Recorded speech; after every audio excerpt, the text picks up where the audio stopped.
प्रदेश ने भी भूगर्भीय जल प्रबंधन और विनियमन अधिनियम 2019 प्रख्यापित किया है, जिसमें आदरणीय प्रधानमंत्री जी की जो एक थीम थी कैच द रेन, इस अभियान को आगे बढ़ाने का कार्यक्रम प्रदेश सरकार ने 2019 में प्रारंभ किया था।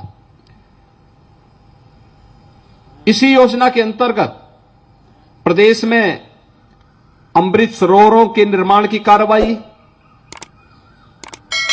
हम लोगों ने पूरे प्रदेश को, इसे केवल 10 जनपदों तक सीमित नहीं रखा था, पूरे प्रदेश को इस पर इसे लागू किया था। और जिस कार्यक्रम के अंतर्गत हम लोगों ने ग्रामीण क्षेत्र हो या नगरीय क्षेत्र, अलग अलग मॉडल खड़े किए थे। खासतौर पर बरसात के जल को जो बह जाता है, इस जल की एक एक बूंद के संरक्षण के लिए रेन वाटर हार्वेस्टिंग की कार्रवाई। आप जानते होंगे कल प्रधानमंत्री जी ने बुंदेलखंड एक्सप्रेसवे को राष्ट्र को समर्पित किया।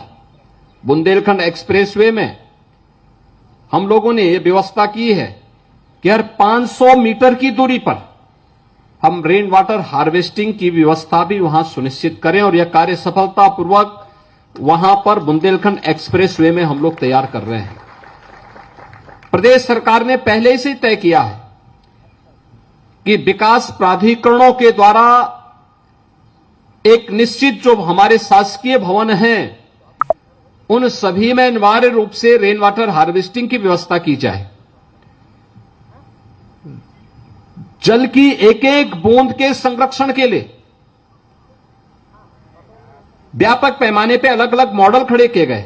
एक वाराणसी मॉडल है, जिसमें पुराने पड़ चुके हैंडपंप, जो इंडिया मार्क का हैंडपंप थे, जो अब जिन्हें एक प्रकार का बेकार मान लिया जाता था, उनके ऊपर के हैंडल को निकाल करके शेष नीचे तक तो पाइप पड़ा ही है। वहां पर उसमें उस हैंडपंप को भी हम लोग रेन वाटर हार्वेस्टिंग के उपयोग के लिए भी हम लोगों ने एक वाराणसी मॉडल के रूप में प्रस्तुत किया था, और वह कार्यक्रम सफलतापूर्वक वाराणसी और आसपास के जनपदों में एक चित्रकूट मॉडल भी बना था, जिसमें एक एक बूंद को संरक्षित करने का जो अभियान चला।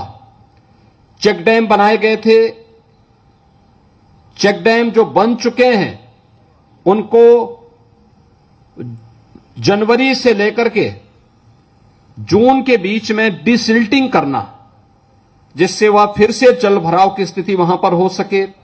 अन्य अनेक प्रकार के कार्यक्रम चले, और देश जब आजादी का अमृत महोत्सव मना रहा है, हर जनपद में ग्रामीण क्षेत्र में 75 तालाब निर्माण की कार्रवाई अमृत सरोवर के रूप में विकसित करने की जो कार्रवाई चल रही है, नगरीय क्षेत्रों को भी इसके साथ जोड़ने का कार्य हो रहा है, और उसका परिणाम हम सबके सामने है।